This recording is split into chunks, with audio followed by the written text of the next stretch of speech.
साथियों, स्वागत है आप सबका रिजल्ट जस्ट एड के सीरीज़ में। तो इसमें हम लोग चर्चा कर रहे थे अपने fundamentals of electricals and electronics components and signals वाले फर्स्ट यूनिट पे। इसमें यह चौथा लेक्चर है और इससे पहले हम 3 लेक्चर्स आपको दे चुके हैं, जिसमें हमने पहले लेक्चर में बात किया था कि एक्टिव कंपोनेंट्स क्या होते हैं, पैसिव कंपोनेंट्स क्या होते हैं। दूसरे में हमने बात किया था कि कार्बन का कोडिंग ऑफ रजिस्टर कैसे होता है। उसके बाद हमने बात किया था कि कॉम्बिनेशन ऑफ रजिस्टर के बारे में, उसमें फिर सीरीज़ और पैरेलल कॉम्बिनेशन को हमने देखा था। तो आप ये सारे लेक्चर्स पे विज़िट ज़रूर कीजिए एक बार, आपके लिए एसेंशियल है, आपके लिए फ़ायदेमंद रहेगा। फिर इस पे आइए, बहुत अच्छे से आपको समझ में आएगा। यदि आपने नहीं देखा तो कोई बात नहीं, यहाँ से भी कंटिन्यू कर सकते हैं। ज़्यादा कुछ नया टर्म नहीं आने वाला है, हम लोग उसी को डील कर रहे होंगे, पैसिव कंपोनेंट्स के जो एग्जांपल्स हमने देखे थे। और चलिए स्टार्ट करते हैं। बिहार पॉलिटेक्निक के फर्स्ट ईयर स्टूडेंट्स के लिए मैं आपको बता दूँ, ये सारे लेक्चर्स हम दे रहे हैं। और साथियों, इससे पहले हमने इस पूरे वीडियो का रिकॉर्डिंग करके एक्चुअली ख़त्म कर दिया था, लेकिन जब हम मोबाइल में देखने गए, जिस मोबाइल से हम रिकॉर्डिंग करते हैं उसमें हम देखने गए, तो पहले बार लिखता है कि tap the screen to wake up your camera. हम तो भाई फ्रस्ट्रेट हो गए, चलो कोई बात नहीं, दूसरी बार कर लेते हैं। फिर हमने दूसरी बार पूरा का पूरा रिकॉर्डिंग कर दिया। फिर वहाँ पे लिखता है कि there is no enough space in your device, please clear some space. यार मेरा तो दिमाग एकदम से फ्रस्ट्रेट हो गया। मतलब हम ट्रांसफार्मर तक ख़त्म करके यार आपका 3 बार करवा, ये तीसरा बार है सेम लेक्चर। सोच लो, लगातार मेहनत कर रहा हूँ, तो इतना विल पावर है कि फिर भी तीसरा बार आपके लिए कर रहे हैं अभी के अभी। तो आप समझ लो मेरे भाई, आप हमें सपोर्ट कीजिए, हम आपका ये पूरा यूनिट कंप्लीट करवाएंगे। यदि आपके मन में कोई सवाल या शंका है कि कहीं हम छोड़ तो नहीं देंगे बीच में, तो प्लीज़ इसे मत रखिए अपने दिमाग में और हमें सपोर्ट कीजिए, ताकि हम जो है मैक्सिमम पॉसिबल स्टडी मटेरियल्स आपको फ्री ऑफ कॉस्ट ऐसे ही प्रोवाइड करते रहें आने वाले समय में। सबसे पहले बात कर लेते हैं कैपेसिटर पे। इससे पे हम 2 बार बात कर चुके हैं, आपने नहीं देखा हो, लेकिन मैंने अपनी मेहनत को बर्बाद होते देखा है। ये हमने क्यों लिखा यार, अभी आपको समझ में आ जाएगा। ऐसा नहीं है कि कैपेसिटर को ये कह देते हैं, नहीं ऐसा नहीं है, अभी आपको समझ में आएगा। देखिए, कैपेसिटर जो होता है इसको हिंदी में कहते हैं संधारित्र। ये क्या करता है बेसिकली, इसके बारे में हम बताएं तो यदि आपके सवालों में ऐसा पूछ ले कि व्हाट इज कैपेसिटर और define capacitor, like this type of question पूछ ले आपके पॉलिटेक्निक के एग्जाम में, तो आप क्या लिखेंगे capacitor is a passive component, जो कि पहली बात हमने आपको पहले ही लेक्चर से बताया है। यदि आपने नहीं देखा तो अभी भी आई बटन में हम लिंक प्रोवाइड करते हैं, आप देख लीजिए। देखिए, सबसे पहली बात क्या लिखेंगे, capacitor is a passive component.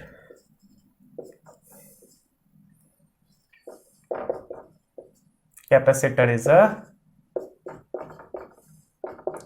Passive component.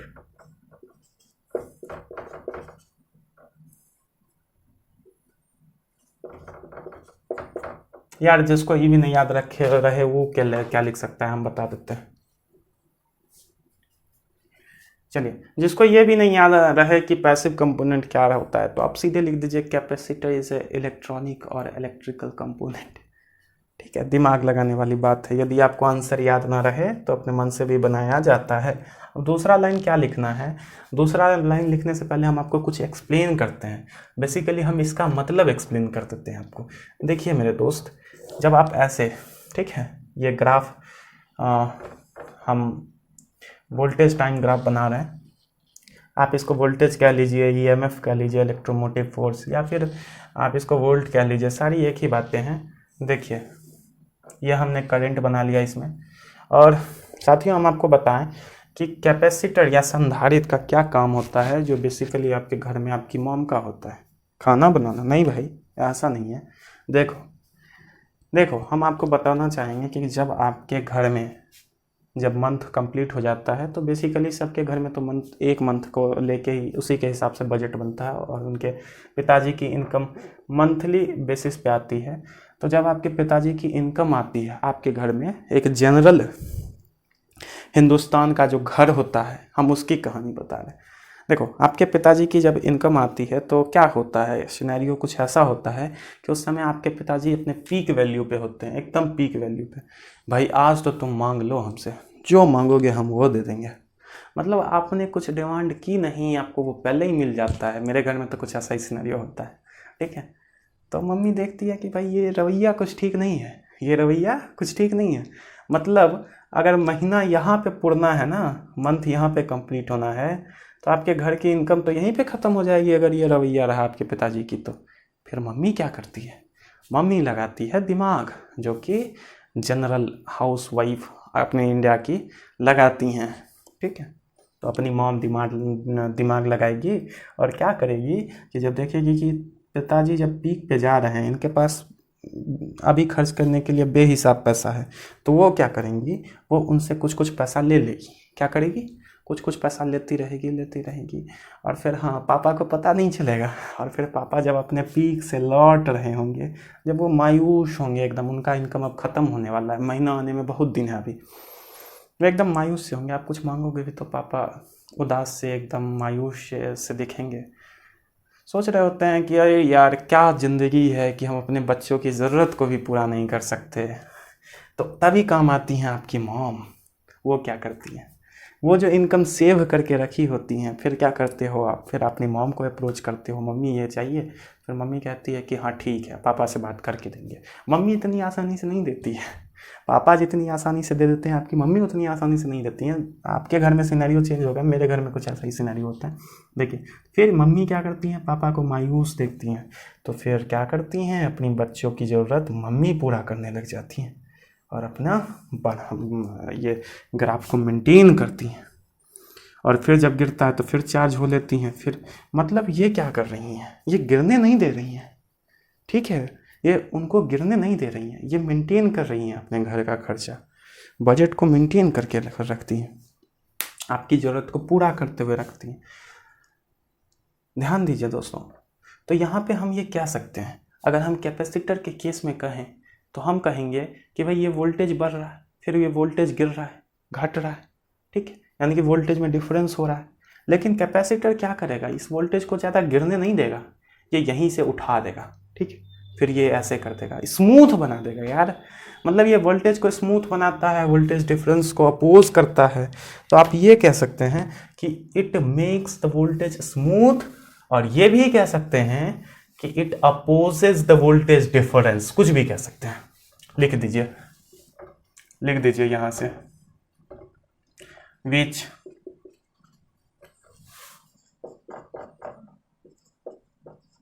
Opposes the voltage difference, ठीक है, या वोल्टेज को स्मूथ, इसी के साथ आप लिख सकते हैं, और मेक्स द वोल्टेज स्मूथ, और makes the voltage smooth, makes the voltage, ये आप लिख सकते हैं कि भाई capacitor is a passive components which oppose the voltage difference और मेक्स द वोल्टेज स्मूथ, ठीक है। इतनी बातें लिख देंगे, और भी बातें इसमें हम आपको बताने जा रहे हैं, जिससे आपको 5 नंबर मिल जाएगा। लेकिन देखने दीजिए रिकॉर्डिंग हो रहा है कि नहीं। हाँ, हो रहा है परफेक्टली। चलिए भाई आगे बात करते हैं। कैपेसिटर के प्रॉपर्टी को हम लोग कहते हैं कैपेसिटेंस। इसकी प्रॉपर्टी को हम लोग क्या कहते हैं, प्रॉपर्टी या वर्च्यू कह लें, इसको हम लोग क्या कहते हैं, कैपेसिटेंस।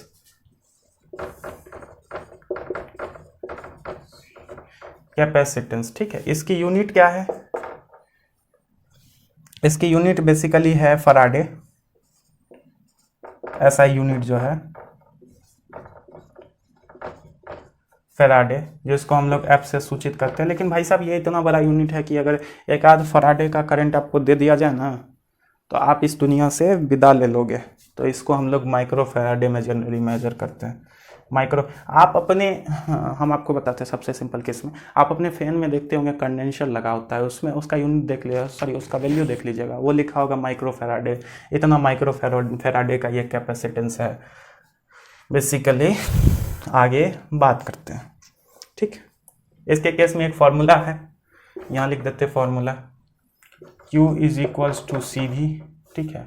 V क्या है, वोल्टेज है, सब जानते हैं, वोल्टेज कह लीजिए, EMF कह लीजिए, या फिर वोल्ट कह लीजिए। Q क्या है, चार्ज है। C क्या है, कैपेसिटेंस है। ठीक है, इसको अगर कैपेसिटेंस के केस में लिखना हो तो Q/V लिख सकते हैं। ठीक है, और यूनिट फराडे भी हो सकता है, और कूलम्ब पर वोल्ट भी हो सकता है। 1 फराडे इज इक्वल्स टू, आप समझ गए, farad is equals to 1 coulomb per volt. ठीक है, बेसिकली यही होता है। अब हम आपको बताएं कि कैपेसिटर होता कैसा है, तो देखिए ये 2 प्लेट होता है, कंडक्टिंग प्लेट। ठीक है, इसके बीच में डाई इलेक्ट्रिक मीडियम भरा हुआ होता है। It is a separator of charge, कहें तो कुछ भी गलत नहीं होगा। ये चार्ज का सेपरेट करता है, इस प्लेट पे सारा पॉजिटिव चार्ज, इस प्लेट पे सारा नेगेटिव चार्ज ला के रख देता है। तो it is a separator of charges भी कहा जा सकता है। बेसिकली यही होता है। देखिए, इसको अगर आपको किसी सर्किट में डिनोट करना हो तो कैसे डिनोट करेंगे, ऐसे कहेंगे ये तो बैटरी को डिनोट करते हैं। हाँ बिल्कुल, ये बैटरी की तरह ही डिनोट होता है, लेकिन capacitor is not equals to battery. ये बैटरी नहीं है। कैपेसिटर और बैटरी में अंतर क्या है, तो हम आपको बताएं। बैटरी एक लॉन्ग टर्म के लिए होता है। अगर आप उसको चार्ज करते हैं तो उसका बैकअप 1-2 घंटा ले सकते हैं। चार्ज करने में भी आधा 1 घंटा टाइप लगता है, लेकिन इसे चार्ज होने में 1 सेकेंड लगता है और डिस्चार्ज होने में भी 1 सेकेंड लगता है। समझ आया? मतलब बहुत फास्ट ये डिस्चार्ज भी होता है, बहुत फास्ट ये चार्ज भी होता है।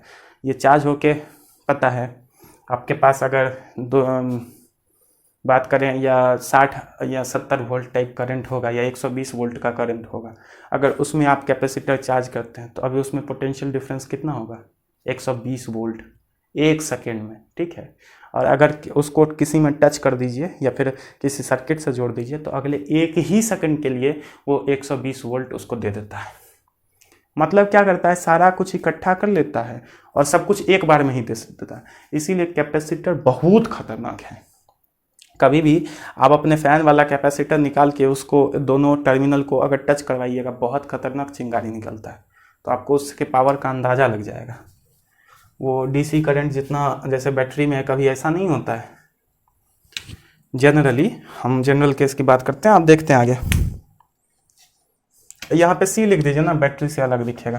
कैपेसिटर को सी से दिखाया जाता है, और हम सारी बातें ही आपको बता ही चुके हैं कि अब इससे ज़्यादा इसमें ना आपको पीएचडी करनी है। इतना लिख दोगे तो आपको 5-7 नंबर इजीली मिल जाएगा। तो आंसर राइटिंग की यही बेसिकली आपकी अप्रोच होनी चाहिए। लोग आपको कहेंगे कि भाई इतना ही पढ़ के आए हो और इसके बारे में पढ़ लो, लेकिन ऐसा नहीं है। यहाँ पे सिर्फ टॉपिक है, तो आपको उतनी ही जानकारी होनी चाहिए जितना पॉलिटेक्निक डिमांड करता है। फिजिक्स में हम थोड़ी ना पढ़ रहे हैं, फिजिक्स में इसको बहुत डीप में पढ़ना है। ठीक है, समझ गए? ये मॉम कैसी है, कैपेसिटर समझ में आ गया आपको? तो कैपेसिटर को भी हटाओ यार, अब इंडक्टर पे चर्चा करते हैं। इस पे बहुत कुछ जान लिया है। इंडक्टर, ठीक है, इंडक्टर इसको ऐसे दिखाते हैं कॉइल की तरह से इलेक्ट्रिक सर्किट में। इंडक्टर क्या करता है, ये हम इसको ना अगर कैपेसिटर का जुड़वा भाई कहे तो गलत नहीं होगा, क्योंकि कैपेसिटर का जैसा काम है ना उसी तरह से कुछ इंडक्टर का भी है।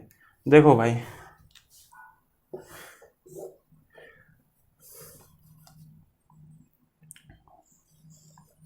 अभी यहाँ वोल्टेज नहीं देंगे, अभी यहाँ करंट दे देंगे। ठीक है, यहाँ तो टाइम ही रहेगा। देखो, इंडक्टर हमारे करंट के चेंज का अपोज करता है। क्या करता है, वो वोल्टेज के चेंज का अपोज कर रहा था, ये करंट के चेंज का। देखो यहाँ पे इंडक्टर ले लेगा करंट, और यहाँ पे इसका कम हो रहा है तो ये दे देगा। समझ में आया? ये करंट के चेंज को अपोज करता है, और ये इसमें और रेसिस्टेंट में 36 का आंकड़ा है, बता चुके हैं आपको। ये दोनों एक दूसरे का दुश्मन है, मिल जाए तो मार देगा। बेसिकली ये दोनों एक दूसरे के रेसिप्रोकल होते हैं। दोनों में 36 का आंकड़ा, क्यों पता है? देखो, रेसिस्टेंट क्या करता है, चार्ज का अपोज करता है, करंट का अपोज करता है, करंट का ही अपोज कर देता है, और ये करंट के चेंज का अपोज करता है। ध्यान रखना यार, कभी भी ऐसा मत लिख देना। अगर इसका डिफिनेशन तुम लिखोगे तो लिखो it is a passive component. लिखो यार, हम बोल रहे हैं, हमें लिखने की जरूरत थोड़ी ना है, हम बोल देते हैं। It is a passive component which oppose the change of current in electric circuit. लिख लिए, आगे बढ़े। तो ये चेंज को अपोज करता है, और ये पैसिव कंपोनेंट है। 2 बातें लिख लो, डेफिनेशन हो जाएगा। और हम तुम्हें बताएं, देखो भाई इसमें और रेसिस्टेंट में बता रहे थे कि 36 का आंकड़ा है, दोनों एक दूसरे के रेसिप्रोकल होते हैं। एक बात को बहुत ध्यान से रखने की ज़रूरत है अपने माइंड में, जब इसका डेफिनेशन तुम लिख रहे हो तो उसमें it is oppose the change in electric current, ये नहीं लिख देना अपोज द इलेक्ट्रिक करंट, गड़बड़ हो जाएगा। समझ में आया? लिखोगे oppose the changes in electric current, ठीक है।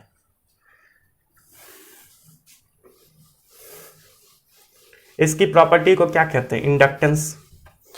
इसकी प्रॉपर्टी को इंडक्टेंस कहते हैं। ANC लगा दो ना यार, इंडक्टेंस, ठीक है। आगे देखते हैं, इसका यूनिट क्या है? Henry unit. यार ये सब अभी इससे पहले 3 बार लिख चुका है, इसीलिए मन नहीं कर रहा है।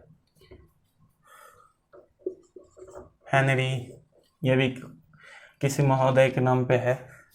आगे बढ़ते हैं। और इसमें क्या जानना है बेसिकली? इसमें और कुछ कहाँ जानना है? आई से इसे शो करते हैं, इसमें और कुछ नहीं जानना है, आई से डिनोट करते हैं। चलो अब ट्रांसफार्मर के बारे में देखते हैं। बहुत देख लिए ट्रांसफार्मर गलियों में, चौराहों में, थोड़ा बोर्ड पे देखते हैं और कुछ पढ़ते हैं ट्रांसफार्मर के बारे में।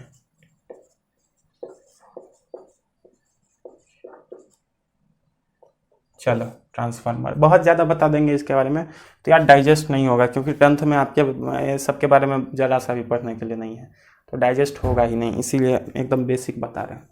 फिजिक्स में बताएंगे ना यार, जितना तुमको डिटेल में जाना होगा उतना हमको ले जाना, प्लीज़ इसमें मत ले जाओ यार, एज ए टॉपिक सिर्फ मेंशन है। बहुत ज़्यादा टाइम लग जाएगा, लेक्चर बहुत लंबा हो जाएगा, फिर तुम ही कहोगे कि पॉलिटेक्निक का सिलेबस क्या इतना खतरनाक होता है। ट्रांसफार्मर कितने तरह के होते हैं, अगर इसके बारे में डेफिनेशन डिफाइन करने के लिए आ जाए तो इसके बारे में भी लिख देना। It is a passive component which transform the voltage. क्या करता है? वोल्टेज को ट्रांसफॉर्म कर देता है, उसके फॉर्म को चेंज कर देता है। वोल्टेज अगर कम है तो उसको ज़्यादा करने के लिए भी एक ट्रांसफार्मर होता है, वोल्टेज अगर ज़्यादा है तो उसको कम करने के लिए भी आता है। देखो जो वोल्टेज को बढ़ा देता है ना, उसको कहते हैं स्टेप अप ट्रांसफार्मर। क्या कहते हैं? Step up transformer. Step up transformer ये क्या करता है? ये वोल्टेज को बढ़ा देता है, ठीक है। Step down transformer, down transformer ये वोल्टेज को घटा देता है। अब तुम कहोगे कि वोल्टेज को यदि बढ़ा देता है तो हमारे लिए स्टेप अप ट्रांसफार्मर कितना अच्छा है ना। देखो अच्छा तो है, वोल्टेज को बढ़ाता है। ध्यान से रखना, इस बात को अपने ध्यान में रखना कि वोल्टेज को ही बढ़ाता है सिर्फ। ट्रांसफार्मर में पावर की ज़रूरत होती है और इनपुट भी पावर दोगे, आउटपुट भी पावर लोगे। अभी बेसिकली हम तुम्हें एक्सप्लेन करें तो देखो,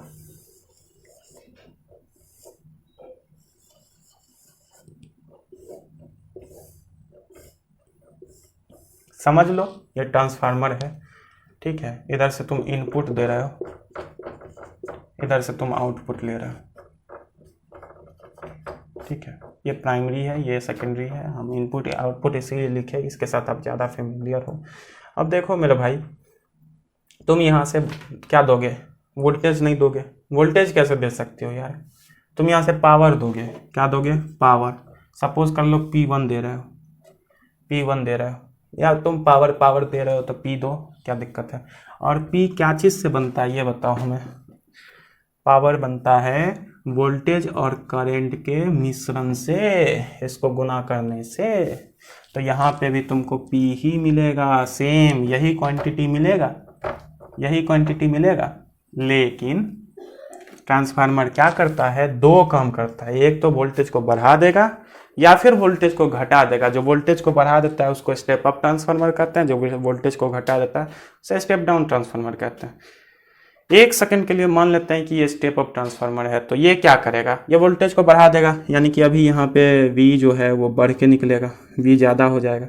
V ज़्यादा हो जाएगा तो इसको वैल्यू तो पावर का मेंटेन करना है। अगर तुम पावर 6 दे रखे हो तो पावर यहाँ भी 6 ही होना चाहिए। वो अलग बात है कि यहाँ तुमने V को 2 रखा और I को 3 रखा, ठीक है, वो अलग बात है।